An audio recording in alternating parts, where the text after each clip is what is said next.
हाय।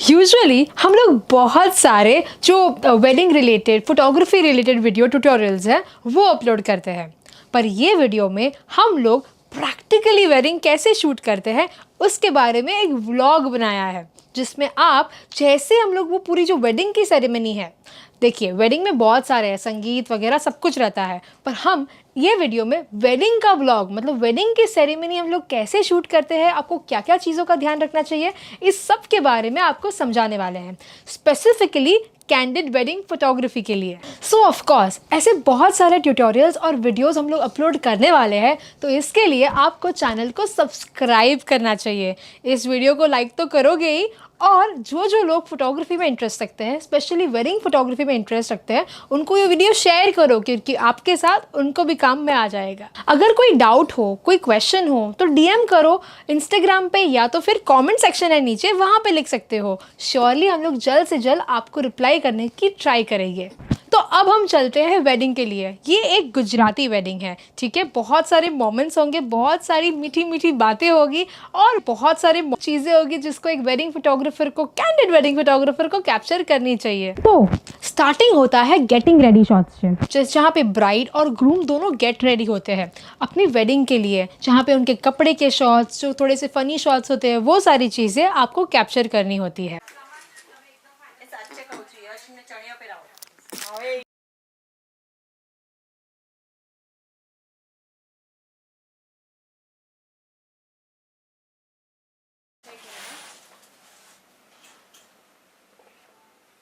One, two, three. ये wedding में दोनों का रूम आजू बाजू में ही था, जिसके वजह से बहुत सारे ग्रूम के और ब्राइड के साइमल्टेनियसली हम लोग ने फ़ोटोज़ लिए थे। उनके जो फैमिली मेम्बर्स थे, जैसे कि उनकी बहन या उनकी मम्मी, उनको भी हम लोग ने ये फ़ोटोशूट में ऐड ऑन कर दिया था, जिसकी वजह से एक बहुत ही ब्यूटीफुल और एक स्टोरी टेलिंग इमेज फॉर्म हो जाती है। गेटिंग रेडी शॉट्स लेते वक्त हम लोग ने जो मेकअप आर्टिस्ट की रिंग लाइट थी उसको बहुत अमेजिंगली शूट किया था, क्योंकि जो रिंग लाइट के कलर्स होते हैं और उसकी जो सॉफ्टनेस होती है वो बहुत ही अच्छी लगती है, और जो ब्राइड का चेहरा होता है वो बहुत ही खिल के ब्यूटीफुली बाहर आता है। तो रिंग लाइट को साइड में हटाइए नहीं और उसको अमेजिंगली यूज़ कीजिए। अगर रिंग लाइट ना हो तो हम लोग ने वहीं पर ही सनलाइट का, जो विंडो से लाइट आती है, उसको यूज़ किया था और बहुत ही अमेजिंग पिक्चर्स लिए थे। अगर टाइम मिले तो आप काफ़ी सारे फन फोटोशूट भी करवा सकते हो, तो बहुत ही अमेजिंग और इंटरेस्टिंग फोटोज़ आते हैं।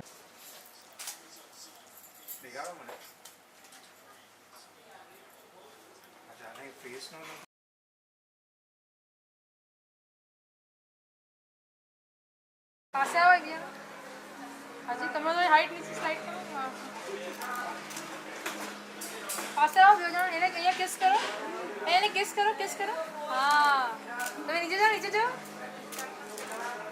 अभी कैसे पोजेस लेने हैं, कहाँ पे उनको खड़ा रखना है, ये थोड़ा बहुत आपको एक्सपीरियंस के साथ और रिसर्च के साथ पता चल जाएगा, बट ये सारी चीज़ें आपको ध्यान रखनी है कि आप क्या क्या चीज़ें यूज़ कर सकते हो। ये तो बस मैं आपको आइडियाज़ दे रही हूँ। और बहुत ही इम्पॉर्टेंट है और एक प्रो टिप है कि आप टाइम वेस्ट ना करें। काफ़ी लोग जो फोटोग्राफर होते हैं बहुत ही टाइम वेस्ट करने लगते हैं। जैसे ही गेटिंग रेडी शूट ख़त्म होता है, तुरंत ही कपल फोटोशूट ले ले या सोलो फोटोग्राफी कर ले, क्योंकि फिर उनके पास टाइम नहीं होगा। एक बार मंडप में गए, उसके बाद थोड़ा सा मेकअप भी स्प्रेड आउट हो जाएगा, चाहिए वैसे अमेजिंग फ़ोटोज़ नहीं मिलेंगे। तो वेडिंग के पहले ही आप टाइम लीजिए। एंड जो फैमिली है उनको पहले बता के रखिए कि आपको हाफ एन आवर चाहिए फोटोग्राफी करने के लिए, हो सके तो 1 आवर बोल दीजिए। अगर 1 आवर बोलोगे तब जाके कुछ हाफ एन आवर आपको फोटोग्राफी करने को लिए मिलेगा। काफ़ी लोग बहुत ज़्यादा जल्दी करते हैं, जिसकी वजह से आपको जो क्रिएटिविटी करनी होती है आप वो कर नहीं पाते हो। तो एक अच्छा सा क्वालिटी टाइम लीजिए और फोटोग्राफी करिए। अभी कपल का एंट्री हो रहा है, तो अभी शुभम ने यहाँ पे लाइव पकड़ा, जूम कॉल चालू है, और पवार भाई ने 160 कैमरा ऊपर है, एलईडी लगाया हुआ है। एलईडी का यूज़ हमेशा प्रयोग कीजिए, इसमें एलईडी लगा हुआ है। और जैसे मानसी कपल का फोटो ले रही है, तो पवार आगे से पीछे जा रहे हैं, ट्रेडिशनल कैमरा है, और शुभम ने लाइट ऑन की है। शॉट कपल लोग डांस कर रहे हैं, तो ट्रेडिशनल वीडियो में ले रहे हैं, और ट्रेडिशनल फोटोग्राफ देख सकते हो। फोटोग्राफर यहाँ से एंगल ले रहा है, यहाँ से। तो अब हो रहा है ग्रूम एंटर, बहुत सारे लोग धमाल कर रहे हैं, मस्ती कर रहे हैं। एक्चुअली लॉकडाउन की वजह से, साइलेंट जोन होने की वजह से बारात नहीं थी, पर ऊपर आके सब लोग ने बहुत ही डीजे किया, फन किया। जो नानी और दादी थी, बाप रे, उनकी तो मतलब जो एनर्जी थी वो कुछ नेक्स्ट लेवल पे थी, जिसकी वजह से बहुत ही इंटरेस्टिंग और मोमेंट्स वाले फ़ोटोज़ मिले हैं। बहुत ही ज़्यादा इंपॉर्टेंट है कि फ़ोटोग्राफ़र बहुत ही खुशी से, मुस्कुरा के, दिल से फ़ोटोग्राफी करे, जिसकी वजह से आपको काम में मज़ा आएगा, काम नहीं लगेगा। जो क्लाइंट होगा वो भी आपको देख के बहुत ही खुश होगा, देखेगा अरे कितना हैपनिंग फ़ोटोग्राफ़र है। आप भी जब मुस्कुराओगे, सामने भी लोग खुश होंगे और आपको हंसते हुए अच्छे अच्छे फ़ोटोज़ मिलेंगे। ये टाइम है, ठीक है। और काफ़ी सारे जो मेन फैमिली मेम्बर्स हैं वो फर्स्ट रो में बैठे हैं, फिर भी मैंने इंट्रोडक्शन मांग लिया था एंड उसके बेसिस पे अभी मैं सबके कैंडिडेट्स ले रही हूँ। अभी कुछ ज़्यादा कुछ हो नहीं रहा है, इसके लिए मैं सबके कैंडिडेट पिक्चर्स ले रही हूँ। या कोई लोग पोस्ट भी कर देते हैं। थोड़ा डिस्टेंस आम रखो। हाँ, दादी बहुत ही फ़नी है, दादी सारे पोजेस दे रहे हैं। बहुत ही कम रेयर केसेस में ऐसा एंथुसियाज्म मिलता है। आम थोड़ा हजू आम करो, बार हजू बार। यस, देखिए, जैसे ही आप शादी के वहाँ पे पहुँचते हो, वेन्यू के पहुँचते हो, हमेशा जो फैमिली मेम्बर्स होते हैं उनके पास से इंट्रोडक्शन ले कि भाई किसका कौन है। इंडियन वेडिंग्स बहुत ही बड़ी होती है, आप अफोर्ड नहीं कर सकते कि यार मैं देखूंगा, मैं ले लूँगा फ़ोटोज़, ऐसे नहीं होता। जो कपल है उनकी इमीडिएट फैमिली, मतलब मम्मी पापा, चाचा, भाई बहन, ये सारे लोगों का इंट्रोडक्शन ले लें और देख लो कि कौन कौन लोग बहुत ही इंपॉर्टेंट है। आपने पूरी वेडिंग बहुत ही अच्छे से शूट किया है, पर अगर आपने वो जो इम्पोर्टेंट नानी या दादी या काकी को भूल गए ना, तो यार देख लो, क्योंकि बहुत ही अपसेट हो जाते हैं लोग। सारे जो फैमिली मेम्बर्स हैं उनकी अच्छे से फ़ोटोज़ लेना भी बहुत ही इंपॉर्टेंट है। आप 5 कैंडिडेट कम लोगे वो चलेगा, पर फैमिली मेम्बर्स को छोड़ोगे तो उनको तो अरे यार मेरा वो रह गया, मेरा ये रह गया। तो इंट्रोडक्शन हमेशा ले, और काफ़ी बीच में टाइम रहता है तब उन सबकी कैंडिडेट फ़ोटोज़ या पोर्ट्रेट फ़ोटोज़ वो सारी कुछ कैप्चर कर ले। अगर पोर्ट्रेट फ़ोटोग्राफी करनी है तो एक अलग से पोर्ट्रेट फ़ोटोग्राफ़र रखें और उनको बोले कि आप सारे पोर्ट्रेट जो फैमिली वाले के हैं वो ले लें। सब कुछ एक कैंडिडेट फ़ोटोग्राफ़र नहीं कर सकता है। और मैं तो ये भी बोलती हूँ कि आप एक ट्रेडिशनल फ़ोटोग्राफ़र भी रखें। ट्रेडिशनल फ़ोटोग्राफ़र सारी सेरेमनीज़, ग्रुप फ़ोटोज़, जो गिफ्ट देते हैं एक दूसरे को, वो शूट कर लेते हैं। तो आपका काम सिर्फ नेचुरल फ़ोटोग्राफी करने का होता है। अगर कोई आपको बोले कि यार एक ही फ़ोटोग्राफ़र सब कुछ कर लेगा, भाई आप सुपर वुमन या सुपरमैन नहीं हो, ठीक है। आप सिर्फ कैंडिडेट कर सकते हो, और कैंडिडेट में क्या क्या लेना है ये तो आप ये वीडियो में देख ही रहे हो। अगर आप 2 से 3 फोटोग्राफर एक वेडिंग में रखते हो तो आपको एक 100% कवरेज मिल जाएगा और क्लाइंट आपको कंप्लेन नहीं करेगा। अगर आपने कुछ छोड़ दिया, जाने देना, एक ही फोटोग्राफर में हो जाएगा, मैं तो काम ले लूँगा, अगर ऐसा कुछ एटीट्यूड रखा तो फिर आगे जाके आपको बहुत ही क्लाइंट का सुनना पड़ेगा और आपको भी बुरा लगेगा, क्योंकि आप सब कुछ एक साथ मैनेज नहीं कर पाते हो। तो 2 फोटोग्राफर तो मिनिमम रखें, और फिर लगे कि यार फैमिली बहुत ही इंटरेस्टेड है, क्लाइंट के साथ बातचीत करे, इंटरेस्टेड है, तो फिर पोर्ट्रेट फोटोग्राफर भी रखते। आपको ये इंस्टा के ट्रेंड के हिसाब से काफ़ी क्लाइंट बोलेंगे अरे ठीक है यार, 1 candidate photographer is more than enough. आपको समझाना है कि यार एक नहीं 2 तो चाहिए ही चाहिए। So you have to explain them nicely, तो ही आपका काम हो पाएगा। और फोटोग्राफर हो गए 1, 2 या 3 जो भी है, पर आपको असिस्टेंट चाहिए। आप खुद ही बैटरी और खुद ही सेल वेल चार्ज नहीं कर पाओगे। आप वहीं पे आप खुद लाइट लगा रहे हो और बहुत ही इम्पॉसिबल हो जाता है, और आपके काफ़ी सारे मोमेंट्स छूट जाएंगे, आपका मूड भी ख़राब हो जाएगा काम करने का। तो आपको बहुत ही ज़रूरी है कि आप एक असिस्टेंट रखें। जो असिस्टेंट होता है उसको ट्रेनिंग दे कि भाई तेरे को ये लेंसेज मेरे को तब देने जब मैं तुम्हें बोलूँ, जब मैं यहाँ से शॉट लूँ तो उसको पता होना चाहिए कि भाई मेरे को कौन से लेंसेज की ज़रूरत है, बैटरी पे बैटरी तैयार होनी चाहिए। तो ये सारी चीज़ें आप उनको सिखा के रखें तो ज़्यादा अच्छा गिरेगा। तो अभी ब्राइड की एंट्री हो रही है एंड हम लोग बहुत ही खुश है, बहुत ही इंटरेस्टिंग मूड है। आप थोड़ा सा नाचने गाने का बोल रहे हो तो बहुत ही अच्छा लग रहा है ब्राइड को, और वाइड में कुछ क्लोजअप पे फोटोज अच्छे से ले सकते हैं। देखिए, सिर्फ शादी के मंडप तक पहुंचना उससे काम नहीं हो जाता है। वहाँ पे जो लाइट का कनेक्शन है कि भाई कहाँ पे लाइट मिलेगी, कितनी वोल्टेज की लाइट है, कहाँ पे आप कैसे सेटिंग करोगे, वो भी बहुत इंपॉर्टेंट है। कभी बार तो इतना वो हो जाता है, टेंशन वाला माहौल हो जाता है कि भाई लाइट लगी नहीं रही है। तो ये आपको 1-8 घंटे पहले शादी में पहुँचना है ताकि आप ये सारे कनेक्शन ले सको। चलिए अभी दिखाता हूँ आपको मैं पोर्टा लाइट का कैसे कनेक्शन किया है मैंने।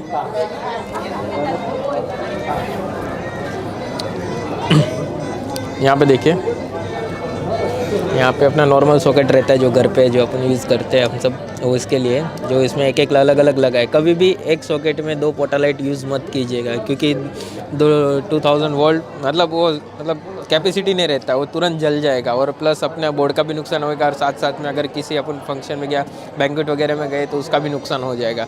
तो चलिए देखते हैं कि अब ये वेडिंग सेरेमनी को इंटरेस्टिंगली और बहुत ही अच्छे से कैसे शूट करना चाहिए। तो चलिए अब देखते हैं कि आप ये वेडिंग की जो सेरेमनी है उसको एकदम उल्लास से, एकदम खुशी से कैसे शूट कर सकते हैं। कभी कभी यार कुछ ऐसे शॉट्स होते हैं जिसकी वजह से आपको लंबे तक खड़ा रहना पड़ता है उस अमेजिंग इंटरेस्टिंग शॉट के लिए। काफ़ी बार लोग बोलते हैं ना कि यार एक कैंडिड फोटोग्राफर हो जाएगा, पर यही रीज़न होता है, आपको एक शॉट के लिए काफ़ी बार रुकना पड़ता है ताकि आपको एक अमेजिंग मोमेंट मिल जाए। इसकी वजह से आपको वो एंगल पकड़ के रहना पड़ता है। As you can see, हंसो हंसो, अरे हंसते नहीं है इसमें क्या, मेरे दिल से आवाज़ आए और वो लोग हंसे, ऐसा कुछ हो तो। और कभी शूटिंग कर रहा है और मैं उसका फ़ोटो खींचेगी यार। हंसो हंसो नहीं यार, हंसो। Waiting for the shot. बस ये लोग एक बार हंस ले, मेरा यहाँ का एंगल खत्म। यार हंसता नहीं यार।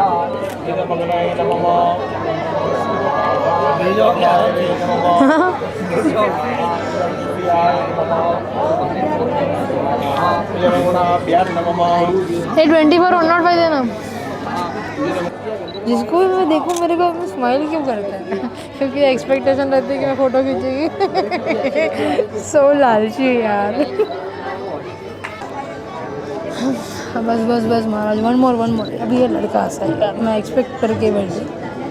स्टोरी टेलिंग शॉट है, अग्नि और कपल। पहले के ज़माने में जब ट्रेडिशनल फोटोग्राफी थी, अरे ये लिया सिंदूर, अभी ये लिया मंगलसूत्र, अभी ये हो गई शादी, ऐसे सारे लोग फ़ोटोज़ खींचते थे। देखिए, सिंदूर, मंगलसूत्र, फेरा, ये सारी जो इम्पोर्टेंट विधि होती है, बेसिकली जो सिंदूर और मंगलसूत्र भी होता है, एक लड़की पूरी ज़िंदगी उसको पहनने वाली है। आप सोचिए, आप उसकी जो वेडिंग के दिन है उसका सिर्फ एक ही फ़ोटो लेके चलो बाय बाय करते हो, ऐसा नहीं होता। अगर आप एक शादी शूट कर रहे हो तो मंगलसूत्र की जो ब्यूटी होती है, सिंदूर का जो मोमेंट होता है जहाँ पे वो शर्माती है, वो बहुत ही खुश होती है, ये सारे मोमेंट्स को आपको लेना चाहिए। सिर्फ मंगलसूत्र का एक ले लिया ऐसा नहीं होता है, वो मोमेंट, वो एक्सप्रेशन कभी वापस नहीं आएगा, क्योंकि वो हर लड़की के लाइफ में एक ही मोमेंट होता है जहाँ पे उसको इतना क्लोजनेस फील होता है। तो आपको ये सारी चीज़ों को कैप्चर करना है, और वो भी बहुत ही अच्छे से और डिटेल में। कंटिन्यूस लेने का ज़रूरत है, तो एक साथ सब नीचे डालेंगे और वो मेरे को चाहिए ही चाहिए।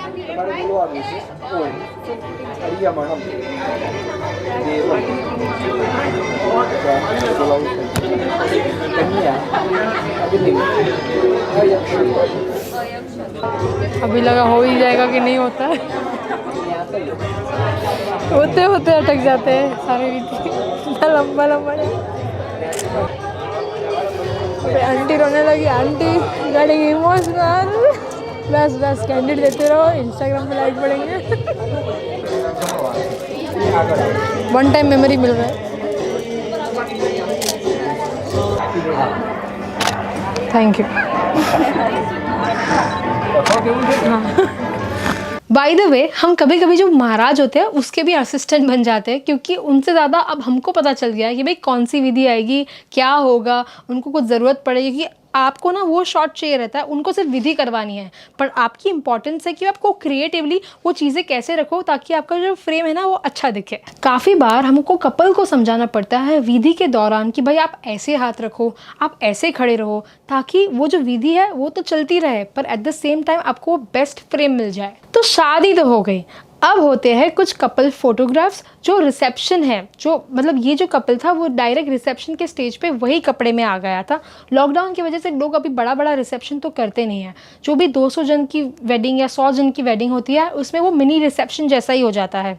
तो यहाँ पर आपको बहुत सारे यूनिक फ़ोटोज़, ग्रुप फ़ोटोज़ ले सकते हो, and at the same time जो कपल है उनका जो बाद का शॉट है जहाँ पे उनके पास थोड़ा सा टाइम रहता है कुछ कपल फोटोग्राफ्स लेने का या कुछ सोलो फोटोज़ लेने का, तो आप यूज़ कर सकते हो। लॉकडाउन की वजह से, लॉकडाउन के पोस्ट कोविड की वजह से काफ़ी लोग काफ़ी टाइम दे रहे हैं फोटोग्राफर को फोटोग्राफी करने के लिए। तो कोविड-19 के बाद का जो ये टाइम है जहाँ पे लोगों के पास काफ़ी टाइम होता है वेडिंग में फ़ोटोग्राफी करवाने के लिए। पहले ऐसा नहीं था, पहले इतने लोग आते थे, इतने गेस्ट आते थे कि उसमें ही वो लोग उलझे रहते थे।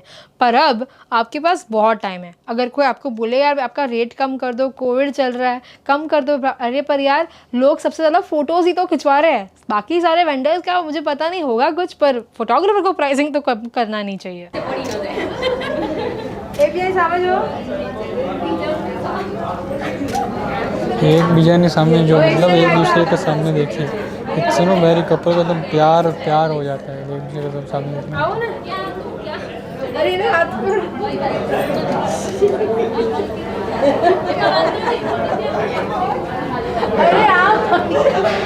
कपल को जम नहीं रहा है, मुझे पता नहीं क्यों। कपल को क्या बोल रहा है, कपल क्या कर। एंड सारी हंसी खुशी के बाद होता है रोना धोना। एंड अब होगी विदाई। विदाई में जो मोमेंट्स होते हैं ना यार, वो बहुत ही ज़्यादा टचिंग, इमोशनल, कभी कभी तो मैं और पार्थ भी रोने लगते हैं। तो ये है कि वो जो इमोशन है ना, उसको कैप्चर करना नहीं भूलना चाहिए। आप भले खाना खाने जाओ या आपको लेट हो रहा है या बहुत टाइम हो गया है, थोड़ा सा ही तो बाकी है, वो थोड़ा नहीं होता है, वो 10 मिनट में बहुत कुछ होता है। और वो जो स्टोरीज़ होती है वो हमेशा आप जो क्लाइंट होता है उनको यूनिक और टचिंग लगता है, तो उसको कैप्चर करना बिल्कुल चाहिए।